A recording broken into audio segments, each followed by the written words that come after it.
Recent results by U.S. national teams in international competition suggest that we're still a long way from developing world-class players. Many national staff coaches are alarmed by the trends they see in youth soccer. John Hackworth, the U.S. Under-17 men's national team coach, recently told Soccer America magazine, quote, "The emphasis on winning is a deterrent to young players because it prevents us from developing technically proficient players and we're not giving them the ability to make decisions," unquote. Hackworth continues to say that you can't find youth soccer games where coaches aren't screaming the whole time, telling kids what they should and should not do. Tab Ramos, the great U.S. midfielder who is now a New Jersey soccer coach, tells Soccer America, quote, that players hear clear it, get rid of it, pass it, kick it up the line. And they hear it so often by the time they're 13 and 14, when they do get the ball and they don't hear instructions, then they don't know what to do.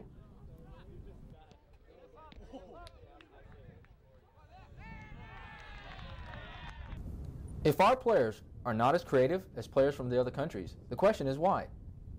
What are the players taught in other countries, which is different from what we teach here? To get some answers to these questions, we traveled to Rio to look at the player development system in Brazil. We chose Brazil because it's universally acknowledged that Brazil produces more world-class players than any other nation. Brazil is also a huge country divided into states, just like the U.S. And just like here, each state in Brazil organizes their own soccer setup.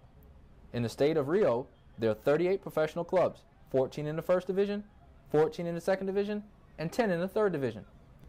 Each professional club has youth teams starting at the under-13 age group. The youth teams play in the same division as their professional team. For example, Flamengo is a professional team that plays in the first division, which means that all their youth teams play against youth teams from other first division clubs. In fact, you're now watching a U16 game between Flamengo and Botafogo in the Rio First Division Youth League. The earliest age in which they hold a national championship in Brazil is at the under-17 level. The under-17 national championship is held once a year, over a 2-week period, in one location, and every club from every division can participate if they can afford the fee and the travel expenses. In Rio, the very best players in all age groups, starting at the under-13 level, are picked up by the big and famous first division clubs, such as Flamengo, Fluminense, Vasco da Gama, and Botafogo.